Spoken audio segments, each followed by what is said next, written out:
Hi, it's Mr. Burke here. So I'll just take you through a second introductory exercise now on quadratic equations. This time what we want to do is look at how we can convert equations into graphs using Desmos, and then we'll just have a look at some interesting features of especially quadratic equations, which of course is what we're interested in here. So on your screen before you, you'll have a few notes. You might want to at some stage stop the video. I'd suggest you should to write these down, but I'll just talk you through it first. So if we have an equation, hopefully you can remember that we can add, subtract from both sides and still have basically the same equation. So we can rearrange any equation so that we get 0 on one side. And here's some 3 examples where we've rewritten a linear equation as x plus 3 equals 0. Again, we can do this with a quadratic where the highest power of the pronumeral is 2 as here, and even in any other equation, doesn't matter what it is, we can rearrange to get everything on one side and 0 on the other side. Now, the good thing about this is if we have equations in one pronumeral, as we do here in x, we can put y where 0 is on one side and actually graph it. We can either do it using graph paper and ruler and pencil, or we can also use Desmos, which, as you know, is a slightly faster way to do it. So what I might do is just get you to pause the video, and you can write down these notes in your notebook, and perhaps if you're confident with Desmos, you could go and have a go at these yourself. Go and put in these 3 in Desmos and see how you go. I'll also talk you through it in a minute. Okay, so we're back live. So hopefully you had a go with that. What we'll do is hop over to Desmos and see what these graphs look like. And if you already had a go, you'll be able to see how yours compares. So we have on the screen the first equation. We'll just y equals x plus 3. Now the second one, there's a little bit of a trick if you want to get a square or another power. It's not too hard, but you do need to use these little buttons here like on a calculator. So for example, I've got y squared plus 5.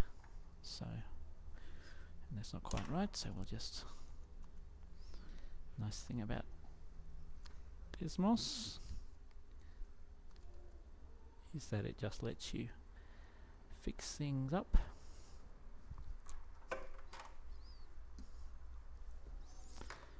As you go. It's a very nice tool for maths.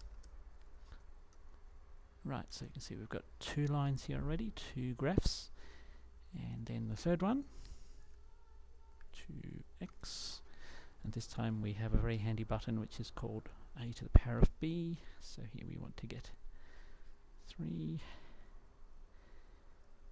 minus x squared minus 1. Okay, so you can see already that we've got 3 quite different looking equations, and we'll just zip on back to our flip chart and you'll see a very similar thing.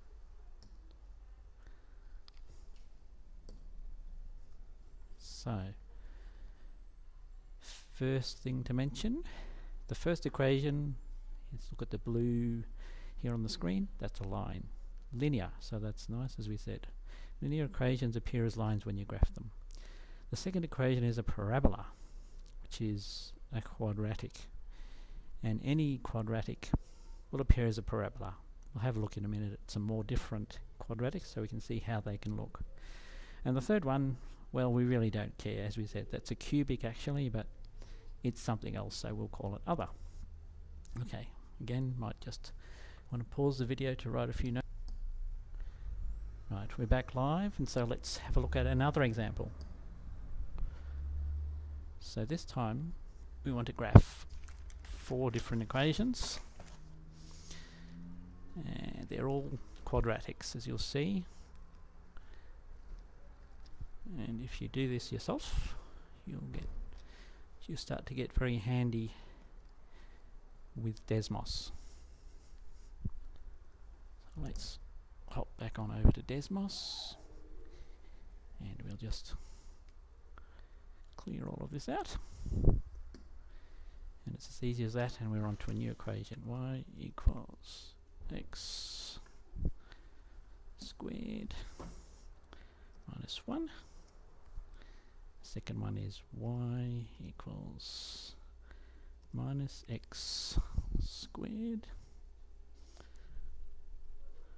plus 4. The third one, there's a reason I've got 4 of them. It'll get a little bit cluttered, but that's okay. Y equals x squared plus 1. And finally, we've got just y equals x squared. Okay, so let's zip on back to the flip chart, and I'll just point out a few interesting things about those pictures.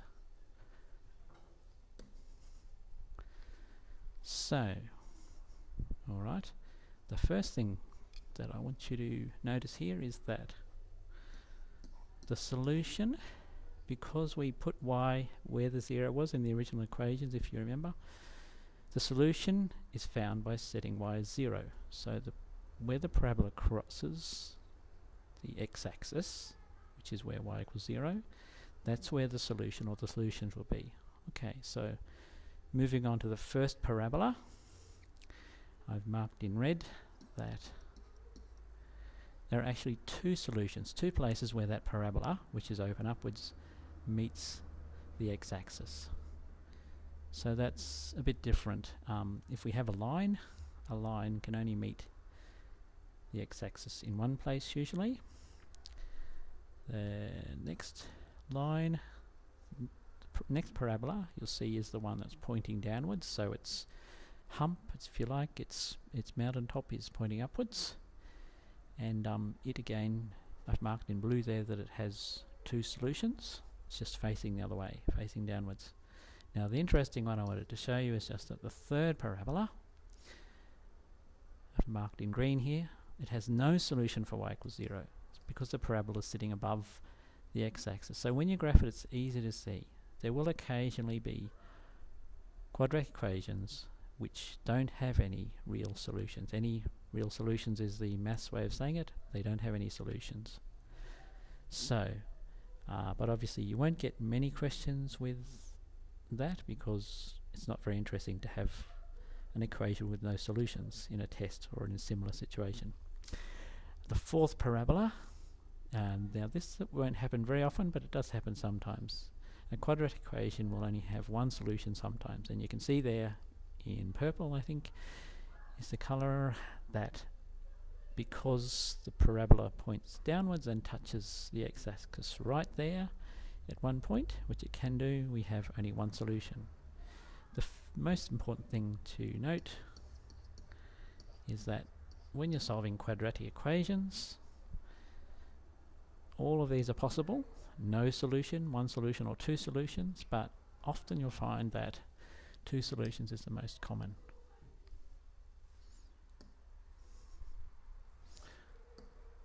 Okay, so that's the end of that video, and you might want to pause the video and write a few notes in your notebook, and then there'll be another video on solving some simple quadratic equations using algebra.